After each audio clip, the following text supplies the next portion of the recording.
حضرت آدم علیہ السلام کی حیات مبارکہ کے بارے میں شیطان کا سجدے سے انکار۔ حصہ نمبر 16۔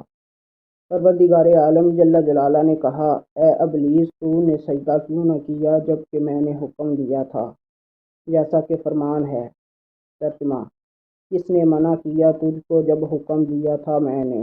کہا شیطان نے، میں آدم سے بہتر ہوں، مجھے پیدا کیا گیا آگ سے اور اس کو پیدا کیا کیچڑ سے۔ اس سے میں بڑا بھی ہوں اور بڑی عمر والا بھی ہوں اور قوی بھی ہوں اور مضبوط ہوں۔ آگ مٹی سے قوی ہوتی ہے۔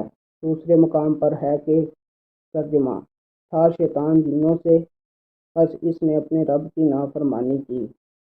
اور تیسرے مقام پر ہے ترجمہ: اور البتہ تحقیق پیدا کیا ہم نے تم کو، پھر صورتیں بنائی تمہاری، پھر کہا ہم نے فرشتوں کو سجدہ کرو واسطے آدم کے، پس سجدہ کیا سب فرشتوں نے مگر نہ کیا شیطان نے اور نہ ہوا جھکنے والوں سے۔ اس کے انکار پر پروردگار عالم جل جلالہ نے فرمایا۔ ترجمہ: فرمایا اللہ تعالیٰ نے کہ اے ابلیس، کیا ہے واسطے تیرے کہ نہ ہوا تو سجدہ کرنے والوں سے؟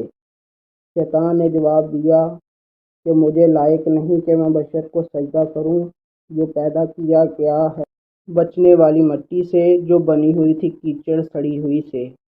اور ایک مقام پر شیطان نے کہا۔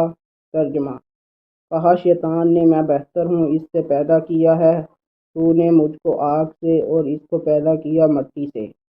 فرمایا اللہ تعالیٰ نے کہ نکل جا اس جگہ سے، بے شک تو رندہ کیا گیا ہے اور تیرے پر لعنت ہے قیامت تک۔ جزاک اللہ۔